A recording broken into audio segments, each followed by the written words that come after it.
A morte surgiu como sempre sem cartão de visita e levou consigo um camarada, um homem probo, vertical, que serviu o jornalismo moçambicano com raro sentido de verdade.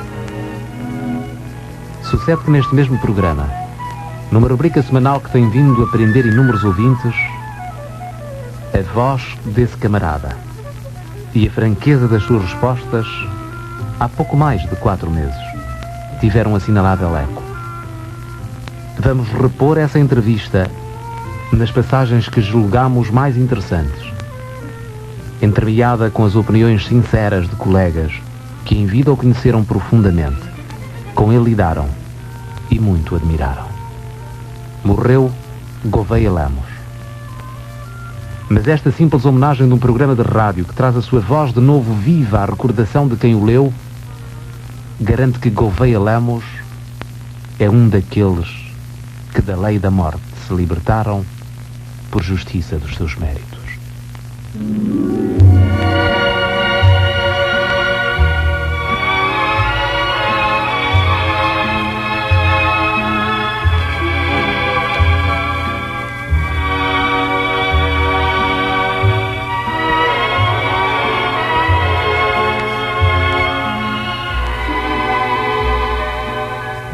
Figuras inesquecíveis.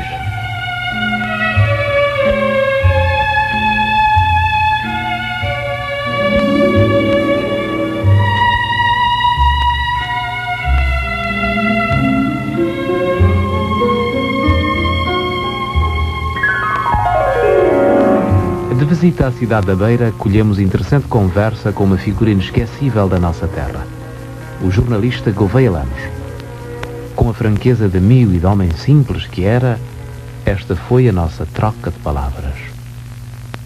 Vamos começando, como se diz no Brasil, por preencher a ficha para os nossos arquivos implacáveis.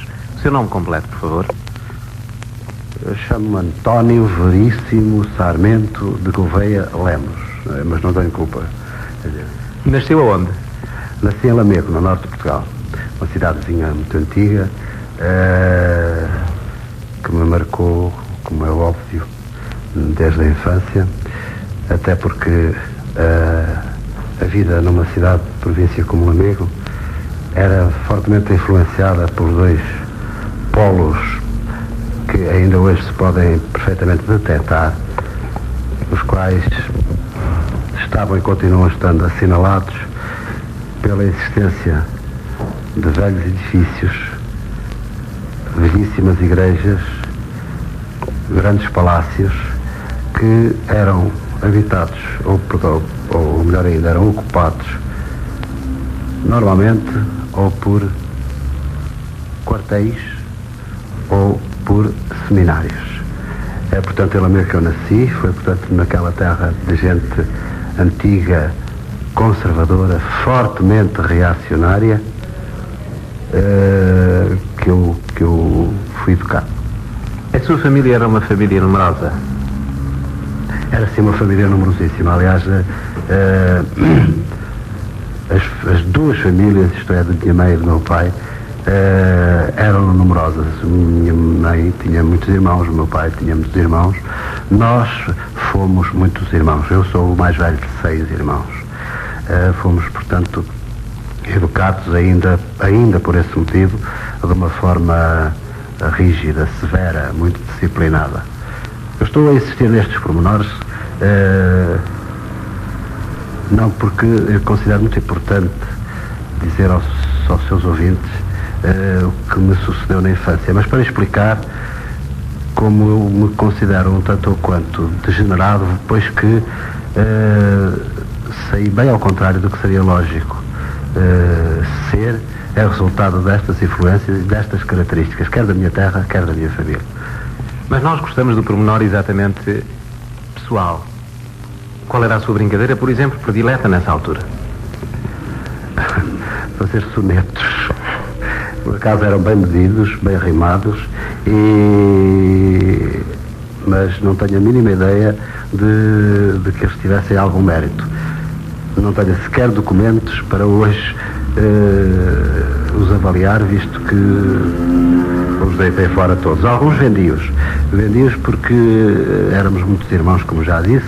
Eu tinha alguma dificuldade em arranjar dinheiro para os meus prazeres, incluindo o tabaco de onça, o livro de mortalhas e a caixa de fósforos. E eu, já como aluno interno de um colégio, descobri o negócio de escrever. Um negócio que não me tem rendido muito pela vida fora, mas que nessa época, proporcionalmente às minhas ambições, era altamente rendoso, visto que eu vendia declarações de amor feitas em verso por 25 tostões, o que na época era especulação, puramente especulação. E exatamente, perguntar-lhe qual era o motivo central dos seus poemas. Veio, quer dizer, a comercialização do amor. Mais tarde haveria de chegar à era do sexo que nós estamos a viver. Eu sou, portanto, uma espécie de precursor, né? Para o jornal, ou para que primeiro jornal é que começou a escrever? Ainda como estudante, escrevi para um jornalzinho de estudantes que se publicava em Vila Real, no liceu de Vila Real, onde eu fui fazer o meu 7º ano, visto que no liceu de Lamego, na altura, não existia o 3º ciclo. Uma coisinha chamada O Académico, em que eu escrevia umas bobagens que na altura eram muito apreciadas pela família e por alguns dos meus colegas mais amigos, claro.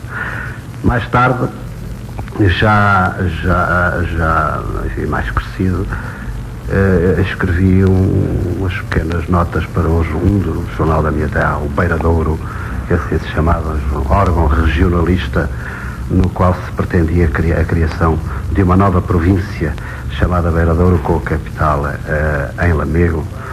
Portanto, em Lamego, apesar de tudo, havia ideias separatistas, né? Pelo que se vê, pretendia-se desligar aquela região do distrito de Viseu e da província de Trás-os-Montes, com capital em Vila Real. Mais tarde, então, já em Moçambique, para onde vim trabalhar em janeiro de 1949, vivendo em Vila Peri, onde era contabilista, suponho que não muito bom, mas eu passei a escrever aqui por coincidência para o Notícias da Beira, onde me encontro hoje. Era um velho semanário, nessa época ainda bilingue, chamava-se como hoje Notícias da Beira, mas chamava-se também em inglês Beira News. Havia quem lhe chamasse, lendo à portuguesa o News, havia quem lhe chamasse Beira Neves. Ainda hoje há pessoas antigas da Beira que, por gracejo amistoso, aliás, chamam o nosso jornal o Beira Neves. E comecei a trabalhar, portanto, como correspondente da aldeia, escrevendo Vila Peri no Notícias da Beira. Mais tarde passei a fazer uma página semanal no Diário Moçambique, que entretanto foi fundado. Fui também correspondente do Notícias de Lourenço Marques durante muito tempo. E foi esta, enfim, foi assim a minha entrada, foi assim que se processou a minha entrada no jornalismo. Assim foi a entrada de Gouveia Lemos no jornalismo. Da profissão, só a morte o havia de arrancar.